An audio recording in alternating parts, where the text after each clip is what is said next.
I almost didn't attend this event, but I'm glad I did. Asian Wonder Woman Travel Summit is a social community for creatives, entrepreneurs, and travel lovers who are designing a life most meaningful to them.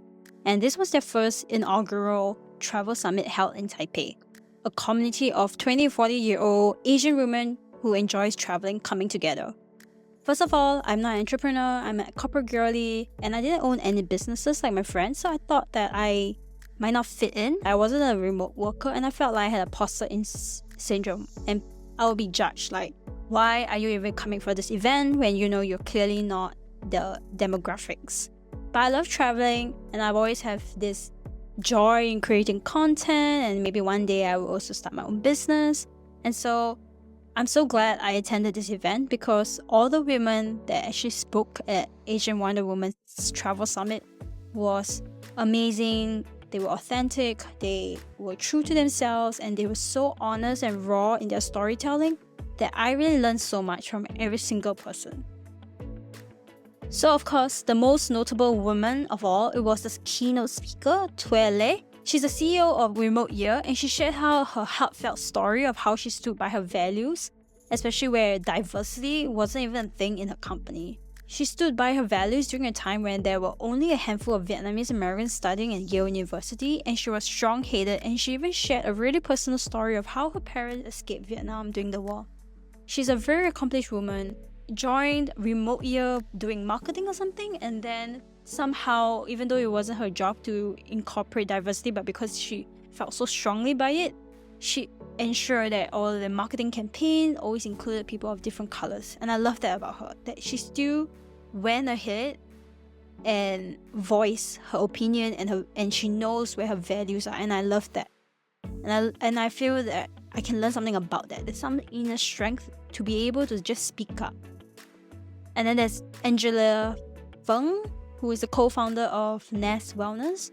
She was saying that you can't have it all, and she was sharing how she's both a venture capitalist as well as she is a co-founder. And what's important in building your startup was that you have to recognize your own strength as well as how you bring your unique selling point across the room. Ivy Shi, who is the CEO of Prequel, she was so inspiring, sharing her challenges she faced in starting a couple of businesses, how she worked her way up in corporate before starting Prequel. She even shared a few key points that I have been trying to incorporate in my life. One was that she shared her journey online. For example, she shared how she posted an article about the billion-dollar unicorn startups in China on medium.com, and that got so many views, readers, and that even got her an interview, I think a job interview for one of the companies. And she shared how important it was to share your journey online. It doesn't matter, you're just documenting what you're learning along the way.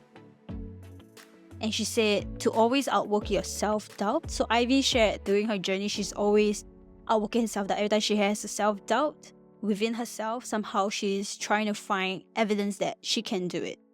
And she reminded me of everything I wanted to be and what I have not accomplished, but she also reminded me how there is no wasted path as long as you move forward, and how you can explore different jobs and you can keep hustling as long as you're always trying. And also, one thing I need to remind myself is that I grew up quite differently from others, and I didn't have clarity in who I was back then, but now I do. And I think it's amazing how these women all found the truth within themselves and continue to live authentically to them.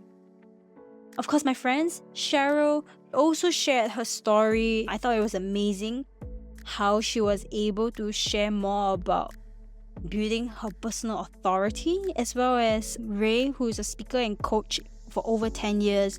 She shared something so profound that I really took it to heart. She said that personal branding is how people experience you, and it was a reminder that how people feel when they're around you is more powerful than any polished image you present. And I thought that was so important, because I think in personal branding we think is how we dress, how we look, how we speak, but what's more important is how you make other people feel about you. Are you kind? Are you compassionate? What are the things that you're saying? Does it come across quite rude? Have you asked questions about that person? So I thought it was such an important takeaway to recognize that your personal branding is how people experience you and not necessarily how people perceive you Honestly, I think the Asian Wonder Woman Summit was amazing. I realized after meeting all these women as they share their challenges and stories, I am not alone. I met an incredible room of amazing women who traveled, who started their own business, who went against odds of parental expectations just to do what they want.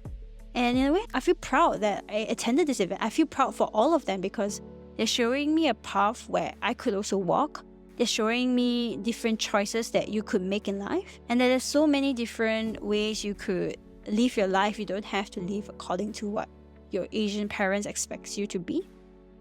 So honestly, whether you're a corporate girly, creative entrepreneur, I think Asian Wonder Woman was such an amazing event that I'm so glad I attended it. This summit reminded me that life isn't about fitting to a mold, it's about showing up as yourself. We're all just piecing together our lives in the best way we know how. If you ever feel like me, where you feel you don't fit in, just remember you don't have to. The right people will welcome you. Anyway, thank you so much for sharing my experience and listening to me on the Asian Wonder Woman Summit. I think it was pretty life-changing because it helped me understand, and I made so many new friends, honestly. All these girls were so amazing, they were so kind.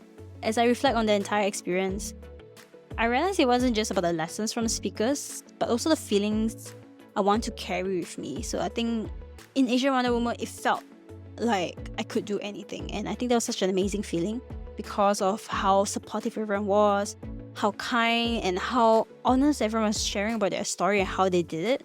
And it reminded me that we could always create this community wherever you go. Yeah, and I'm so grateful for Emily Fang, who started this Asian Wonder Woman. She also started this because she wanted to connect with people when she felt very isolated. And I thought that was such an amazing motivation that she turned something to help others. And I think that's very powerful and it shows how much inner strength she has. I'm so happy that Ray and Cheryl were the speakers because I think they have so many amazing stories, amazing coaches. I hope that you guys would definitely attend Asian Wonder Woman Summit. They're having one in Singapore and San Francisco in 2025. So I'll link the website below for you guys to check out. Anyway, thanks for watching. I hope you feel connected to today's message and please can subscribe. I have more episodes about Taipei and all my other travels. And yeah, thank you.